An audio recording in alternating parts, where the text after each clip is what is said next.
ayyukum ahsanu amala wa huwal azizul ghafur. Asyhadu an la ilaha illallah wa asyhadu anna Muhammadan abduhu wa rasuluhu la nabiyya wa la rasula ba'dah. Allahumma shalli wa sallim ala sayyidina Muhammadin wa ala alihi wa ashabihi ajma'in. Amma ba'du. Wa ya ibadallah musini wa iyyakum bi taqwallah wa fazal muttaqun wa aqusukum ala ta'atihi la'allana minal muflihin. Hadiratul muhtaramin, jamaah Mushola Al-Ikhlas, jamaah rutinan malam Senin yang sama-sama kita hormati Ketua DKM kita Bapak Ustadz Ma'ruf. Mudah-mudahan beliau senantiasa diberikan panjang umur dan keberkahan Allah SWT.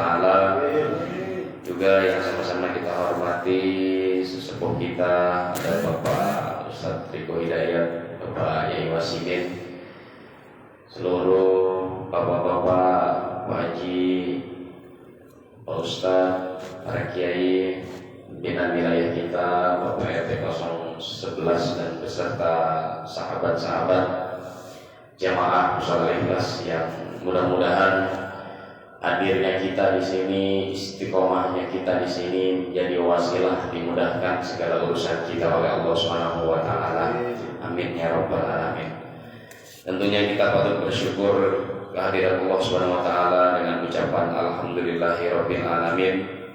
Pada malam hari ini yang pertama banyak nikmat yang diberikan oleh Allah kepada kita, nikmat iman, nikmat Islam, nikmat kesempatan. Kita diberikan hidayah, dilangkahkan kaki kita oleh Allah di saat rahmatnya Allah turun, yaitu hujan. Padahal ada uzurnya, Pak. Ada uzur, ada keringanan. Kalau lagi hujan, apalagi hujannya angin seperti tadi keras, kemudian azan kumandang sholat, shollu fi buyutikum. Nah, ada uzurnya juga, Pak. Sholat berjamaah. Kalau lagi hujan lebat, hujan angin, shollu fi buyutikum. Tapi kita masih diberikan kesempatan dan kekuatan oleh Allah, yaitu kita berangkat sekaligus mengikuti kajian taklim rutin malam Senin. Mudah-mudahan Allah berikan hidayah untuk kita semua dan sahabat-sahabat kita yang lain. Salawat dan salam tercurah kepada Nabi Allah Muhammad SAW beserta para keluarganya, para sahabatnya, hingga kita umatnya mudah-mudahan kelak mendapatkan syafaatul uzma di yaumil qiyamah. Amin ya rabbal alamin.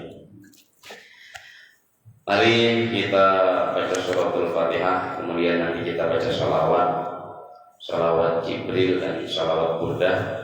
Seperti biasa menjadi keutamaan bagi umat Islam kalau ingin mengharapkan dikabulkannya harapan, dimustajabatkan doa kita, harus diiringi dengan sholawat. Apakah sholawat Nabi dalam bentuk sholawat yang diajarkan dinamakan sholawat Jibril, apakah itu sholawat Burda, apakah itu sholawat Badar yang diajarkan oleh kiai kita. Sholawat Badar itu murni dari kiai kita, Pak.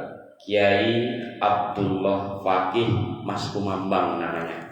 Nanti di searching. Siapa itu Abdullah Fakih Mas Kumambang? Itu sama-sama selecting mendirikan Nahdlatul Ulama, Kiai Haji Hasyim Asy'ari, sama-sama selecting. Hasyim Asy'ari Tebuireng, Abdullah Fakih Gresik. Nah, Gresik sama-sama Jawa Timur. Itu sholawat Badar. Hasyim Asy'ari mendirikan NU, Kiai Abdullah Fakih membuat sholawat Badar atau menyusun sholawat Badar. Mari kita baca surat Al-Fatihah. Mudah-mudahan surat Al-Fatihah ini hajat dan munajat kita dikabul oleh Allah Subhanahu wa taala. Juga kita mendapatkan rahmat, berkah, dari ilmu yang disampaikan di kitab Riyadhus Shalihin oleh Imam Nawawi. A'udzubillahi minasyaitonir rajim. Bismillahirrahmanirrahim. Ila hadratin Nabi Muhammadin sallallahu alaihi wasallam wa alihi wa sahbihi wa dzurriyyatihi wa bi khususan Syekh Zakaria Yahya bin Syaraf An-Nawawi. Allah Ta'ala yaghfir lahum wa yarhamhum wa yulil darajatuhum wa min barakatihim wa ulumihim wa nafa'atihim fid dini wa dunya wal akhirah. Syaikhulillah lahumul Fatihah. A'udzu billahi minasyaitonir rajim. Bismillahirrahmanirrahim. Alhamdulillahi rabbil alamin arrahmanir rahim maliki yaumiddin. Iyyaka na'budu wa iyyaka nasta'in. Ihdinas siratal mustaqim. Siratal ladzina an'amta 'alaihim ghairil maghdubi 'alaihim waladdallin. Amin. Mari kita baca salawat. Sallallahu ala Nabi Muhammad. Sallallahu ala Muhammad. Sallallahu alaihi wasallam. Sallallahu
kita sudah masuk ke bab mujahadah ya.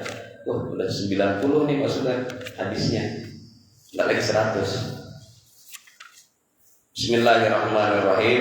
Qala al-muallif rahimahullah taala li Syekh Abi Zakaria Yahya bin Syaraf An-Nawawi bisanadihi min kalamil mursalin Rasulullah Muhammad sallallahu alaihi wasallam fi kitab Riyadhus Shalihin babun fil mujahadah, bab bersungguh-sungguh.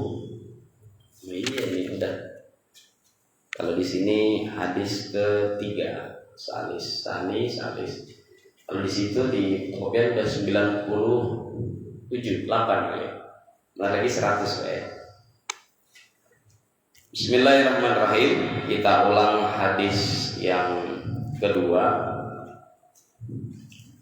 As-sani an Anasin radhiyallahu anin Nabi sallallahu alaihi wasallam fima yarwihi an rabbih azza wa jalla. Nah, ini dari Anas bin Malik radhiyallahu an, semoga Allah meridhai, dari Nabi sallallahu alaihi wasallam fima yarwihi an rabbih, bahwa disampaikan oleh Nabi yang dirawikan, yang diriwayatkan an rabbih, langsung dari Rabbnya, langsung dari Allah. Berarti disebut hadis qudsi. Azza wa jalla qala idza taqarrabal abdu ilayya, apabila ada seorang hamba mendekat kepadaku, ilayya maksudnya Allah bilang itu shibran, sejengkal. Taqarrabtu, maka aku, kata Allah, ilaihi dira'an, akan mendekatinya sehasta atau selengan. Nah, ini tauhid nanti nih Pak. Wa idza taqarraba ilayya, dan apabila seorang hamba mendekat kepadaku dira'an, sehasta atau selengan, taqarrabtu minhu ba'an, maka aku mendekatinya dengan sedepak atau serentangan. Wa idza atani, dan apabila seorang hamba datang kepadaku, memohon kepadaku, meminta kepadaku, yamshi, dengan berjalan, ataituhu harwalatan, maka aku mendatanginya, aku menjawabnya harwalatan, dengan berlari. Rawahul Bukhari. Ada dua makna di hadis ini Pak, karena hadis qudsi itu biasanya mutasyabihat. Disebutnya mutasyabihat itu tidak bisa langsung diartikan hakiki, diartikan saklek. Contoh, disebutkan redaksinya, kalau ada hamba mendekat kepadaku sejengkal, maka aku mendekatinya sehasta. Langsung Allah mengukur dengan tangannya sehasta. Oh, saya ke situ mendekati kamu. Enggak seperti itu. Begitu juga yang lainnya. Begitu juga redaksi yang lainnya. Jika kamu berjalan kepadaku, maka aku akan berlari untukmu. Makna yang pertama adalah Tuhan itu, Allah itu sangat baik kepada hambanya. Sebanyak dosa apapun, kalau hambanya beristighfar, bertobat, pasti dikasih. Gitu.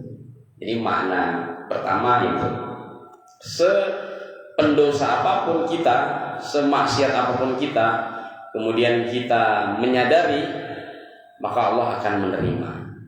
Kadang udah banyak dosa, kira-kira saya kalau sholat di musola diterima nggak? Nah, itu kadang-kadang. Maka melalui hadis qudsi ini Allah memberikan kesadaran setiap hambanya, sebesar apapun dosa hambanya, aku pasti deketin, aku pasti terima taubatnya. Nah, begitu. Nah, pembelajaran kedua tadi hablum minallah, pembelajaran keduanya hablum minannasnya. Ketika seseorang berbuat baik kepada kita, maka kita juga harus lebih berbuat baik kepada seseorang itu. Ketika kita berbuat baik kepada orang tertentu, kemudian kita pasti akan mendapatkan balasan lebih baik dari mungkin yang bukan orang itu, tapi orang yang lain, dari kesempatan yang lain. Nah, itu yakinnya di situ Pak, yakinnya kita di situ. Wah iya,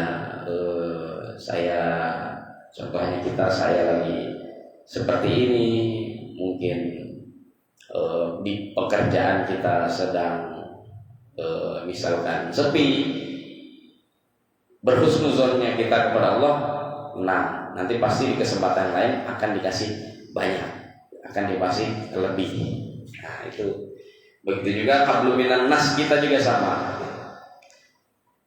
Nah pelajaran dari hadis ini juga bahwa kita tidak boleh mengumpamakan Allah dengan seperti makhluknya. Laisa kamitslihi syai'un. Allah tidak boleh diumpamakan, dimisalkan dengan sesuatu ciptaannya. Jadi kita bayangin nih, Allah tadi mendekat, kita sejengkal mendekati Allah, Allah mendekati kita sehasta atau selengan. Kita bayangin, oh Allah mendekat sehasta. Nah itu jangan. Itu nanti bisa-bisa menjadi kufur, menjadi kafir. Karena kita bayangin Allah itu tangannya seperti kita, jengkalannya, lengannya seperti kita, kemudian sedepan tangannya seperti kita. Enggak seperti itu. Ya, enggak boleh. Jadi kita kalau membahas ini, kalau kita berpikiran dan berhati kita itu bersih, insya Allah tauhid kita, akidah kita ditambah. Tapi kalau pikiran kita kotor, oh seperti kita berarti ya, sejengkal segini, sehasta segini, selengan segini, khawatir kita tersesat, akal pikiran kita tersesat. Memang ini pembahasan yang tauhid yang berat. Ya. Nah jadi intinya adalah tadi adalah ketika kita bersungguh-sungguh kepada Allah, maka Allah juga akan lebih bersungguh-sungguh kepada kita, ngasih nikmat kita, gitu aja. Nah, kalau urusan sedepa, sehasta, sejengkal itu perumpamaan aja, supaya hambanya itu paham. Kalau ngasih seukuran panjang sejengkal, kita dikasih lebihan sehasta. Kalau kita ngasih sehasta, kita dikasih lebihan sedepa atau seremtangan. Kalau kita berjalan dengan Allah dengan jalan, Allah mendekati kita dengan lari-lari. Maksudnya lebih, Allah ngasih lebih ke kita. Contoh aja Pak, misalkan kita sebulan dikasih sehat, ternyata bulan berikutnya 3 hari 4 hari kita dikasih sakit, misalkan. Kemudian kita mengeluh, wah ini ya, kasih sakit, nggak bisa ngapa-ngapain, nggak bisa ini, nggak bisa itu. Nah, padahal kita sebulan yang lalu dikasih sehat, setahun 12 bulan kita dikasih sehat, giliran 3 hari setahun berikutnya dikasih sakit. Kadang-kadang kita mengeluh lah, ya mungkin malas kita lah ibadah, mungkin ya sama, saya juga sama. Nah ini buat pembelajaran kita bersama. Jadi hadis yang kedua tadi pembelajarannya, yang pertama, hadis ini tidak bisa diartikan dengan saklek hakiki, tapi diartikan dengan maknawi. Kemudian mengandung hablum minallah, yakin kepada Allah, Allah itu maha baik, itu aja, husnuzon. Nah, mengandung yang kedua adalah pelajarannya hablum minan nasnya. Ketika kita mendapatkan perlakuan baik dari orang lain, kita juga harus lebih baik kepada orang itu. Nah, seperti itu. Itu hadis kedua. Hadis ketiga, as-salis an Ibni Abbas radhiyallahu anhuma qala, dari Ibnu Abbas radhiyallahu anhuma qala Rasulullah sallallahu alaihi wasallam, nikmatani maghdunun fihima kasirun minan nas. Ada 2 nikmat. Jadi kalau nikmatun artinya satu nikmat, nikmatani 2 nikmat, an'amun nikmat yang banyak. Makanya dalam Al-Qur'an surah Fatihah, ihdinas siratal mustaqim siratal ladzina an'amta 'alaihim. Ya Allah, tunjukkanlah kami jalan yang lurus, siratal ladzina an'amta 'alaihim, jalan dari seperti orang yang senantiasa Engkau beri nikmat yang banyak. Nah, nanti diartikan di sini Pak. Nikmat yang banyak itu apa? Nanti di sini ada. Nikmatani mahbunun fihi ma kasir min nas. Kebanyakan dari manusia lupa dengan 2 nikmat itu tadi. Apa nikmatnya itu tadi? As-sihah sehat wal faragh, dan nikmat kesempatan. Rawahul Bukhari. Nah, ini nyambung nih Pak nih dari hadis salis ketiga ini, nyambung dengan hadis sebelumnya sani tadi. Tadi yang kita contohkan, kita dikasih sehat banyak hari, tapi ketika dikasih sakit kita ngeluh. Kita dikasih al-faragh, kesempatan banyak sekali, kesempatan seneng, kesempatan rezeki banyak, kesempatan seneng-seneng lah. Tapi ketika kita dikasih momen sedih sekali, kita ngeluh, kita waduh, nah misalkan seperti itu. Lagi-lagi kembali lagi kepada Allah, kepasrahan kita. Saya sama seperti itu Pak. Makanya kesempatan ini banyak nih Pak. Nikmat kesempatan ini, makanya sering orang bilang, alhamdulillah, puji syukur kita dikasih nikmat sehat, nikmat iman, nikmat kesempatan. Ada kesempatan orang yang dibangunkan sepertiga malam terus, tahajud terus, dia istiqomah itu terus. Nah, kalau saya bukan golongan ini Pak, bukan. Susah kali. Mungkin dari bapak-bapak mungkin ada. Kemudian ada juga diberi nikmat kesempatan, dia diberikan harta yang banyak, harta yang melimpah misalkan, harta yang kecukupan, sehingga dia mensedekahkan, mendermawakan dirinya, hartanya, entah itu untuk mushola, entah itu untuk lingkungan, entah itu untuk pertolongan, walaupun kecil. Makanya lupa kadang-kadang. Ada juga yang dikasih kesempatan. Nah, ini mungkin ada bagi kita nih, lagi senggang, lagi libur, kita tuh pengennya, hati kita tuh pengen ikut ke sana terus. Contohnya, saya contohin aja. Kalau tanya Yai Wasimin setiap libur saya lihat fotonya pengennya di musola terus. Itu nikmat kesempatan termasuk. Dikasih hidayah, nikmat kesempatan. Sudah sehat, kemudian Allah berikan kesempatan. Jarang Pak, saya sendiri aja Pak RT. Kalau libur gini, lihat di foto, wah iya ada Yai Wasimin, ada Patrick. Pengen kesini tuh kayaknya nggak bisa gitu. Nggak bisa, karena ada itu. Ada kalah sama istri kita Bapak di sono ngurus anak itu enggak. Tapi ada dari kita, salah satu dari kita dikasih nikmat kesempatan bisa ikut ke sana terus. Itu amal ibadah yang luar biasa itu Pak. Jadi dari sisi kerajinan dalam ibadah mungkin nggak dapat, mungkin dari sisi kelebihan harta. Dari sisi kesempatan kelebihan harta nggak dapat, mungkin dari sisi nikmat kesempatan waktu hati kita diarahkan ke sana terus. Nggak cuma ke masjid musola, mungkin diarahkan sering kerja bakti, mungkin sering membantu orang lain, mungkin ada juga nikmat kesempatan yang diterangkan oleh guru saya itu istiqomah ngaji terus. Maksudnya ngaji terus tidak hanya ngaji saat di musola atau di masjid atau taklim, di rumahnya nih misalkan. Setiap entah habis maghrib, entah habis atau di tempat kerja, entah habis zuhur, habis asar, dikasih nikmat kesempatan ngaji misalkan, ngaji dzikir misalkan. Contoh setiap subuh, nah itu saya paling nggak bisa. Mungkin bapak-bapak yang di sini mungkin ada yang bisa waktunya. Habis subuh dia dikasih nikmat kesempatan duduk. Jadi duduk setelah subuh, dzikir, setelah selesai salaman, dia dikasih kesempatan lagi nikmat duduk habis subuh itu kayaknya habis salaman itu nikmat banget. Sampai dia berzikir sampai waktu pagi suruh. Habis suruh dia ngerjain sholat isra, sholat terbit matahari, sholat sunnah. Nah, tidak banyak dari kita yang bisa seperti itu. Nah, ada juga yang mungkin sholat sunnah rawatibnya rajin terus. Itu saya juga nggak PRT.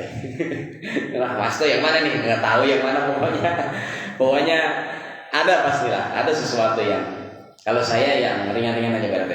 Kalau disuruh istri nurut, nah itu aja terus saya. Habis itu kesempatannya ngomong anak, mungkin lagi situ kesempatannya masih kecil. Mungkin suatu saat kalau udah gede kayak PRT, anak nggak perlu ngomong lagi. Nah, waktunya dikemana ini? Alhamdulillah di kemusolain. Yang lainnya alhamdulillah buat lingkungan. Yang lainnya alhamdulillah buat yang lain. Itu nikmat kesempatan yang semua orang nggak ada ya Pak. Semua orang nggak dapat, Pak.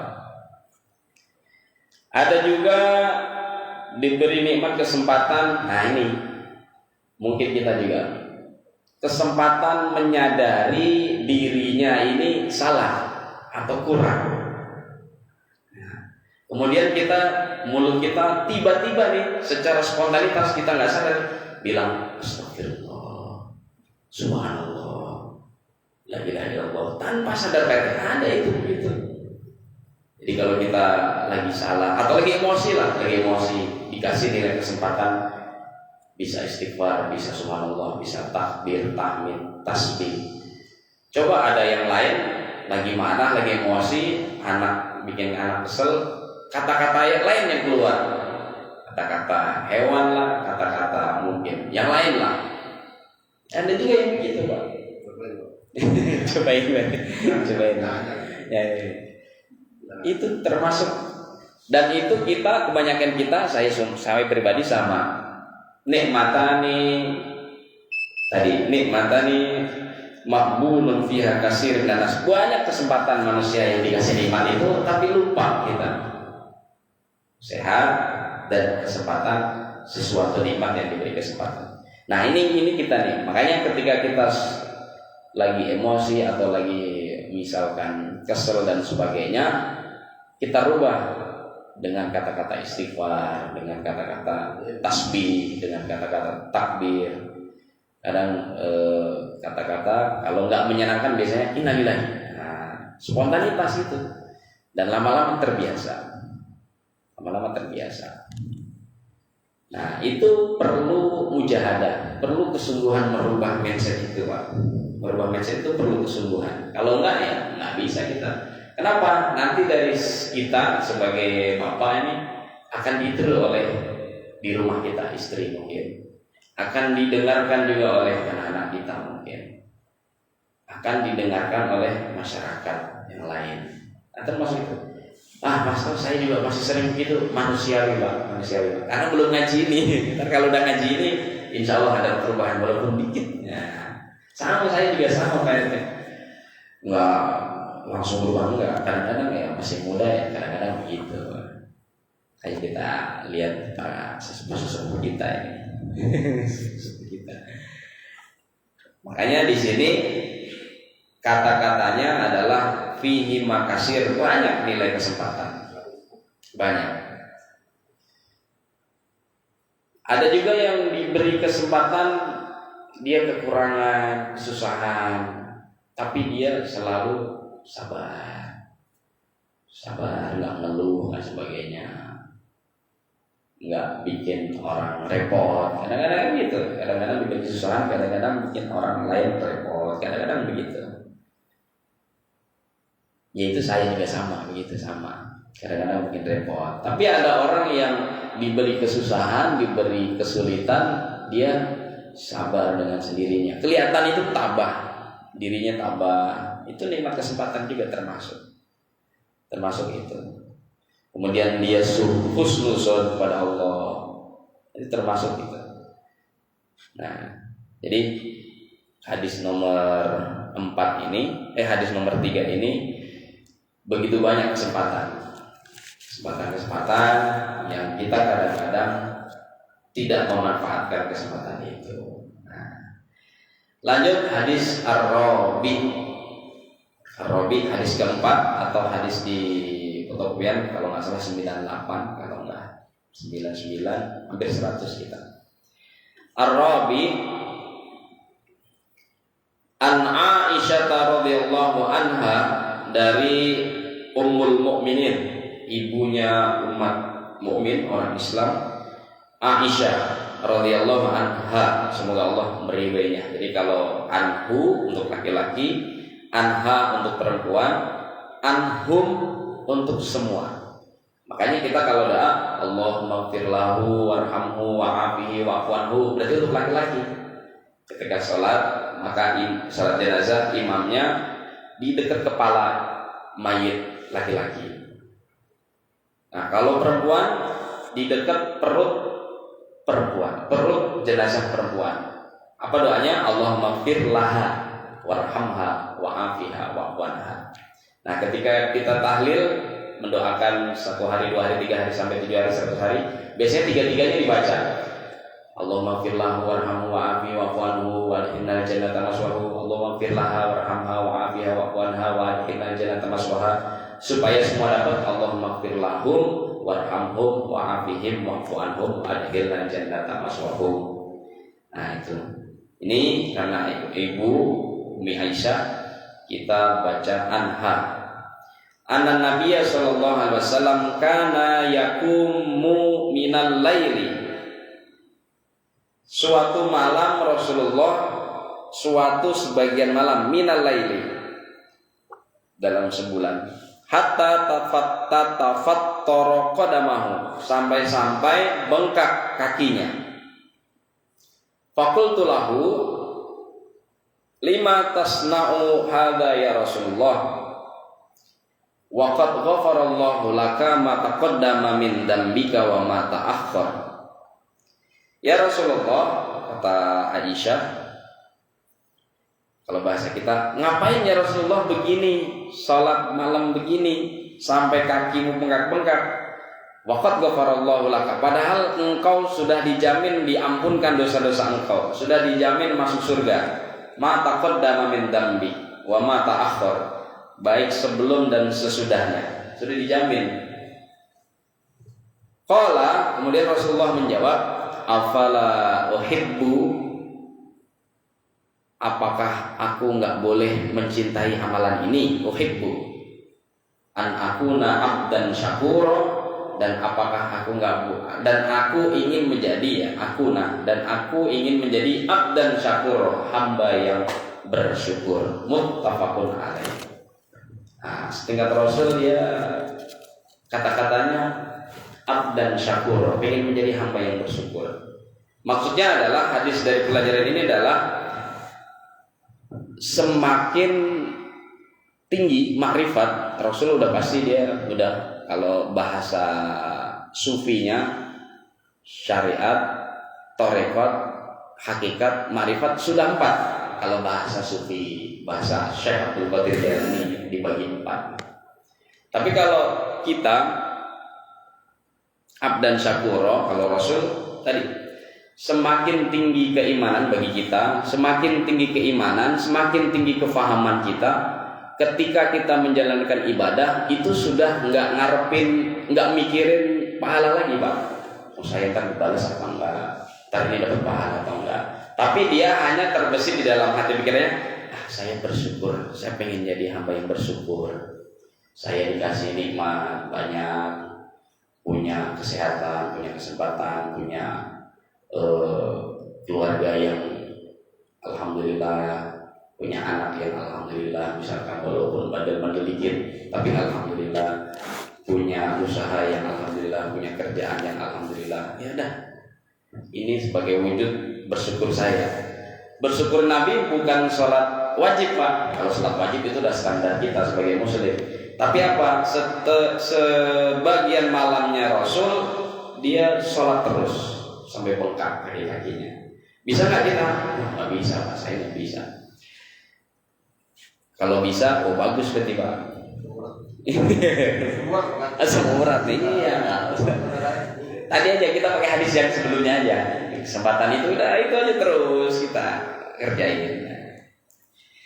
Makanya semakin tinggi tingkat keimanan seorang, tingkat kepasrahan seseorang kepada Allah, dia berbuat baik pun dia nggak mikirin ini dapat pahala nggak, ini dapat balasan nggak, ini dapat lipat ganda enggak, tapi cuma dia pikir ini sebagai saya, mudah-mudahan jadi hamba yang bersyukur. Ini dalam nih kajiannya nih, Pak. Hadis qudsi soalnya, ini dalam ini, susah ini. Mas, susah ini, sekarang ingat ntar besok lupa, ya nggak apa-apa. Kita udah duduk di sini aja nih, Pak, udah duduk, ntar hilang lagi, itu udah berkahnya luar biasa, Pak. Itu alhamdulillah, Pak, udah dicatat lah. Tapi kita nggak usah mikirin tadi. Kita bersyukur sebulan dikasih sehat. Ya malam Senin kita ikut duduk di sini, walaupun besok lupa lagi, nggak apa-apa, Pak. Minimal kita dicas, hati kita, kepala kita dicas. Maka Rasulullah SAW bilang kalau sudah 40 hari kita buram kita, Pak. hati kita itu titik noda, 40 hari nggak dengerin keilmuan itu, titik lagi hitam. Itu memang makin banyak hitamnya. Makanya Rasul sering bilang, jalisil ulama wa zahimhum bi rukbatayhi. Sering-seringlah jalisil ulama, sering-seringlah duduk di majelis ilmu. Wa zahimhum bi rukbatayhi. Kalau arti letter luck-nya, arti hakikinya, arti tekstualnya, tempelin dengkul kamu dengan dengkul majelis di majelis. Ya kayak gini nih, tempelin. Maksudnya bukan itu Haji. Maksudnya adalah sering-sering duduk di majelis, walaupun kita nggak paham, walaupun kita pahamnya pas di tempat, besok lupa lagi. Biru bataihi. Kenapa? Fa innallaha azza wa jalla, karena sesungguhnya Allah azza wa jalla yuhyil qulub al-maita, akan menghidupkan hati kita yang kadang-kadang mati. Binuril hikmah, akan diisi cahaya hikmah, cahaya pembelajaran. Artinya adalah setiap kejadian kita itu dikasih cahaya, oh ini ada hikmahnya, oh ini pembelajaran ini, oh ini berat ya, aku ngeri kalau ngomong ini nih. Oh emang tua ya, saya orang tua banget. Harusnya Pak Marma ya ini yang ngomong. Sepuh ini. Jadi gitu Pak. Jadi tadi lanjutan dari hadis Rasulullah tadi, fa innallaha azza wa jalla yuhyil qulubil maitah. Sesungguhnya karena kalau kita sering hadir di majelis ilmu, apalagi sekarang gampang pakai handphone, YouTube dan sebagainya. Wa zahibhum bi rukbatayhi, kemudian saling mendekatkan rukbatayhi, dengkul-dengkul kita dengan peserta majelis. Fa innallaha azza wa jalla yuhyil qulubil maitah, akan menghidupkan hati-hati kita yang mungkin tidak ada rasa lagi, binuril hikmah, dengan cahaya hikmah. Oh iya, saya begini itu ada hikmahnya begitu. Oh, anak saya begini ada hikmahnya begitu. Selalu ada hikmah di balik kejadian, entah senang, entah sedih, entah susah, pasti ada hikmah. Artinya hatinya itu selalu husnuzon hikmah. Oh ada ini, oh ternyata ini. Kama yuhyil ardo, sebagaimana Allah menghidupkan ardo, menghidupkan tanah, menghidupkan tanaman di atas tanah, biwa bimis sama, dengan diturunkannya air hujan dari langit. Dan hidupin hati kita sama kayak hidupin tanaman Pak, proses Pak. Nggak langsung sekali kita langsung balik, oh iya langsung jadi tukang hikmah. Oh, enggak, pasti ada rasa keselnya lagi. Misalkan, wah ini gua udah sedekah, gua udah ibadah, masih begini, Allah masih begini. Pasti masih ada begitu Pak. Contohnya aja Nabi Nuh Pak, Nabi Nuh alaihissalam. Beliau hidup sekitar 800 sampai 900 tahun. Iya, ketika dia berdakwah ditolak umatnya, selalu ditolak, dicemooh, dijelek-jelekin. Sampai dia putus asa Nabi Nuh itu. Ya Allah, siksa nih umatku nih, turunin azab. Saya nggak sabar. Nah, kalau bahasa kita ya, udah nggak sabar ya gitu. Habisin aja lah, gitu bahasa kita. Nah, habisin aja nih orang-orang gini, misalkan nggak mau ini, gitu. Diajak baik nggak mau, diajak makan-makan nggak mau, gitu Pak Maruf ya. Diajak ngopi nongkrong di sini nggak mau, habisin aja. Nah, bahasa kita gitu. Lalu Allah sama, ya udah, nanti akan berikan saya azab kata Allah itu. Banjir, nanti kamu bikin kapal. Balik lagi Nabi Nuh, bingung dia bikin kapal. Dari apa ya Allah? Ya dari kayu. Terus kayunya gimana ya Allah? Tanam dulu, suruh nanam dulu Pak kayu. Iya, Nabi Nuh itu berapa tahun nanam supaya jadi lebar. Makanya Nabi Nuh dikasih nikmat umur panjang 800 tahun. Dulu 800 sampai 900 tahun. Nabi Ibrahim Pak Saudara, sunatnya 80 tahun Pak Saudara.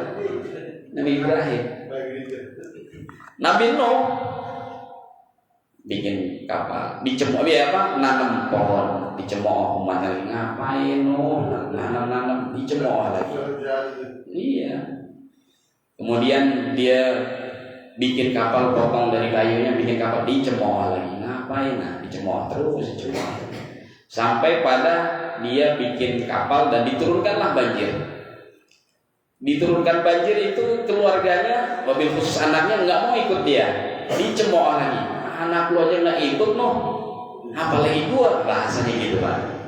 Anaknya Nabi Nuh namanya Kan'an kan nggak mau ikut. Sesumbar lagi anaknya. Ya abati, kata Nabi Nuh, wahai anakku, ayo naik bersama ayah.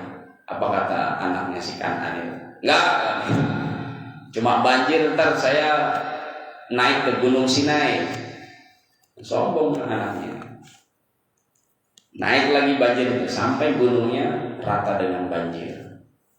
Coba Pak, kalau kita pikir-pikir sama kita tadi pengen merubah hati kita bersih, husnuzan sama Allah. Manusiawi berat. Nabi Nuh aja 800 tahun dari mulai nanam, kemudian dicemooh, kemudian bikin kapal, dicemooh lagi sampai banjir. Nah kita juga sama, tapi ini berat ini Pak Maruf. Nggak mau pada ke musola, nggak mau pada taklim, nggak mau berbuat baik ini, udah habisin aja, banjirin aja. Jangan Pak Maruf. Ntar banjir beneran kita susah. Kita susah kita. Repot. Nah itulah perjuangan dan betul gitu. Itu perjuangan. Berat ini jawab ininya nih. Nah itu tadi balik lagi an akuna abdan syakuro. Jadi kita menjadi hamba-hamba yang bersyukur. Karena apa? Di hadis sebelumnya Allah sudah maha baik, sudah deketin, sudah dikasih sesuatu nikmat, sehat, kesempatan, bersyukur. Nah, tadi berat ini Pak. Dan bersyukur nggak cuma alhamdulillah, kita tambah mungkin ibadah muamalah ditambah, ibadah sunnahnya mungkin tambah, tapi berat ini Pak, lebih berat. Aku ya iso. Ya intinya itu Pak, saya nyampaikan ilmu. Padahal fadhil daripada ibadah sunnah rawatib mungkin Pak Haji Zainuddin pasti tahu. Setiap sholat sunnah, ba'diyah, qobliyah itu banyak fadilahnya. Tapi kadang-kadang kita ada. Nah kalau saya ngikutin sanad dari Arabi, orang Badui itu ditanya sama Rasulullah, ya Rasulullah, bisa nggak saya masuk surga? Saya cuma sholat, cuma puasa Ramadan, cuma sedekah, cuma zakat fitrah, nggak naik haji, sunnahnya juga bolong-bolong, tahajud apalagi, duha nggak pernah. Bisa? Nah itu saya sunnahnya itu ngikut itu saya syarat. Itu aja deh itu. Berbuat baik, udah itu aja udah. Itu Pak Ali ya.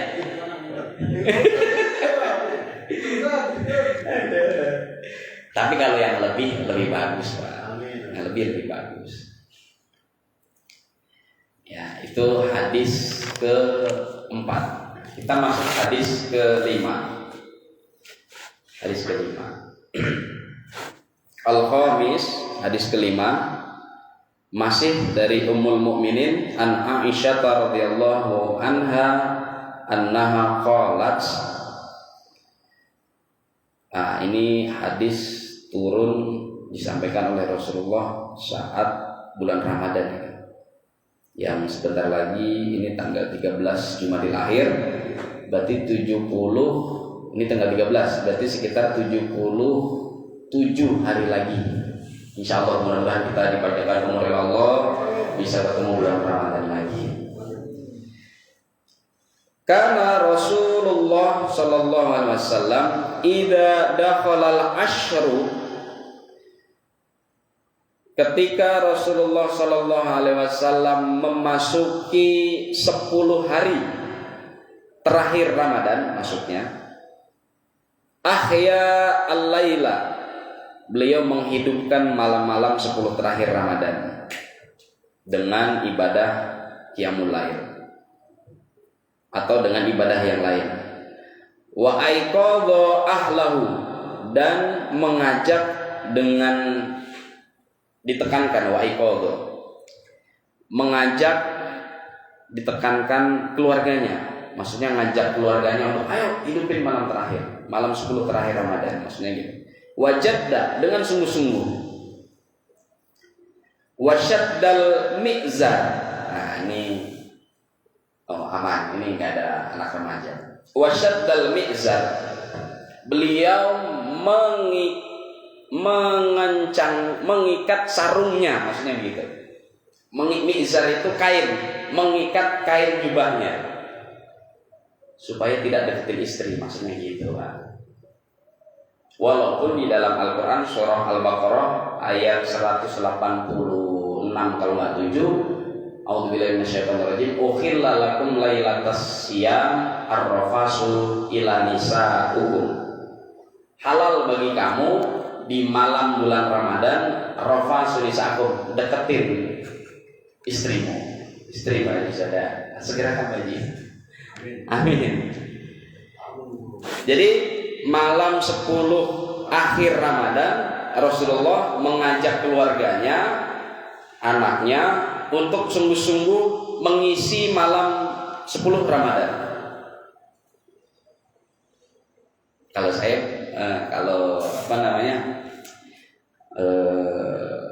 orang agak nyeleneh itu, oh iya saya juga sama Pak Guru ngisi malam 10 terakhir dengan apa? Nyenengin istri. Kemana? Ke pasar. Itu. Aduh. Harusnya dengan baca Quran tambah, harusnya dengan sholat tambah. Tapi niatkan Pak, sama kita hampir sama rata-rata. Malam 10 terakhir justru kita udah planning, ntar pulang kampung begini, ketemu orang tua begini, ketemu keluarga begini. Tapi niatin juga Pak. Ya Allah, saya niatin malam 10 terakhir bukan hanya di musola atau di masjid kita, nanti juga saya niatin saya ingin menghidupkan dengan apa? Ketemu sanak saudara, ngasih sedekah, ngasih kunjungan. Kalau di kampung saya gitu Pak Saudara, 3-2 hari sebelum Lebaran ngasih kunjungan biasanya ke keluarga sepuh-sepuh, kerabat sepuh-sepuh. Kita niatin juga itu. Nah, ngirim entah ngirim makanan, entah ngirim apa, beras, ngirim apa gitu. Walaupun sudah zakat di sini, kita ngirim gitu. Itu kita niatin, itu kan termasuk sedekah, ngidupin malam-malam terakhir. Alah, bilang aja Mas baca Quran males, baca sholat malam lain males. Ya minimal kita niatin, sebagian dari itu kita niatin. Terus tadi jangan mendekati istri. Wasyaddal mi'zar. Wal murad, arti yang lain, al ashrul awakhiru min syahri Ramadan. Oh tadi. Jadi maksud dari hadis di atas redaksinya adalah 10 terakhir di bulan Ramadan. Wal mizar al izaru wa huwa kinayatu ani i'tizalin nisa. Ya betul tadi. Mizar itu artinya mengencangkan kain yang ada di perut kita ke bawah supaya tidak ada sinyal nisa, misalkan gitu bahasanya ini. Bahasanya halus ini bahasanya halus ini. Nah, ada atau nih Pak, atau berarti ada pendapat yang lain. Tasyammartu wa tafarraqtu lahu. Boleh tapi tidak seperti malam-malam biasanya. Boleh deketin istri kita, ya bahasanya udah boleh berhubungan intim gitulah. Tapi enggak seperti malam biasa-biasanya. Dikurang-kurangin maksudnya, dikurangin. Ya, dikurangin aja. Tapi boleh ya, boleh. Tinggal kita pilih. Ya. Kan itu ibadah juga PRT ya. Itu membunuh 10 Yahudi itu. Ya, itu ibadah itu. Jadi malam 10 terakhir. Nah, ini supaya kita tidak kehilangan nikmat kesempatan dari Allah, kita niatkan, oh saya di 10 malam terakhir ya niatin ibadah sholat sunnahnya kita banyakin, sedekahnya atau mungkin baca Qurannya kita lebihin dikit. Tambah lagi Allah niatkan, saya ingin 10 malam terakhir ingin silaturahmi, ngalap berkah orang tua, ngalap berkah sanak keluarga, sesepuh saya di kampung, sekalian saya mungkin bisa sedekah. Itu niat itu sebagai wujud menghidupkan malam-malam terakhir saya di bulan suci Ramadan. Itu kata Kiai Haji Syukron Mahmud gitu Pak. Nah, begini tuh. Wakila al-murad tasmirul lil ibadah syaddatu li hadzal amr mi'zar. Jadi tadi mengencangkan ikatan perut tadi itu tadi juga sekaligus mengencangkan perut. Maksudnya mengencangkan perut itu jangan banyak makan, Pak. Tapi kita alhamdulillah kan setiap malam-malam terakhir Ramadan justru kita nggak doyan makan, Pak ya. Nggak doyan makan. Nggak tahu ya kalau bapak-bapak. Kalau saya biasanya 10 terakhir itu kadang makan paling ini, habis itu nggak makan lagi. Nah biasanya gitu. Lontong 3, bakwan 2. Biasanya gitu, nasi udah enggak. Besok paling sahur doang paling itu kadang-kadang. Alhamdulillah kadang-kadang dikasih begitu kita. Ya. Jadi jangan banyak. Yang pertama tadi ya tapi boleh kalau ukhiralakum nisa boleh.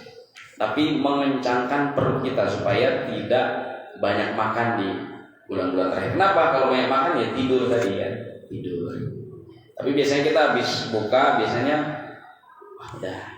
Bahkan 2 atau 1 hari menjelang Idul Fitri itu kita kayaknya nggak buka pun kayaknya masih kuat gitu ya. Nah itu salah satu, dan itu di hadis ternyata terbukti, terbukti ini maksudnya. Jadi Rasulullah mengencangkan mengikat tali kainnya, juga mengencangkan perutnya supaya tidak banyak-banyak makan di 10 malam terakhir. Nah itu hadis yang ke-5. Alhamdulillah sudah azan. Jadi pelajaran dari 2 atau 3 hadis kita tadi, senantiasa kita bersyukur seperti yang dicontohkan Rasulullah. Walaupun jauh pasti Pak, rasa syukur Rasulullah dengan kita sangat jauh pasti, tingkatannya sangat jauh. Tapi minimal kita dapat pembelajaran. Oh ya, udah kalau kita beribadah, berbuat baik, baca Quran, jangan mikirin pahala ya. Tapi saya bersyukur ya Allah masih dikasih kesempatan baca Quran, kesempatan membantu, kesempatan ibadah ini. Itu aja. Terus yang terakhir ini tadi, nanti Ramadan kita hidupkan malam terakhir akhir. Tapi kadang-kadang malah bubar semua ini. Udah pulang ya. Udah pulang. Yang minimal kita tahu oh iya. Gitu, kita tahu. Mudah-mudahan ini bermanfaat bagi kita semua. Yang benar datangnya dari Allah dan Rasulullah, yang salah yang datang dari saya pribadi. Mudah-mudahan apa yang kita pelajari dari hadis maupun hadis qudsi, hadis Rasul maupun firman Allah dalam surah, dalam Al-Quran, mudah-mudahan memberi manfaat bagi kita dan keluarga kita, dan mudah-mudahan ketaatan kita seperti ini bisa menular kepada sahabat-sahabat kita, khususnya warga RT 11-12. Amin ya rabbal alamin. Mari kita tutup dengan istighfar 3 kali dan doa kafaratul majlis. Astaghfirullahaladzim, astaghfirullahaladzim, astaghfirullahaladzim. Subhanakallahumma wa bihamdika asyhadu an la ilaha illa anta astaghfiruka wa atubu ilaik. Mohon maaf. Wassalamualaikum warahmatullahi wabarakatuh.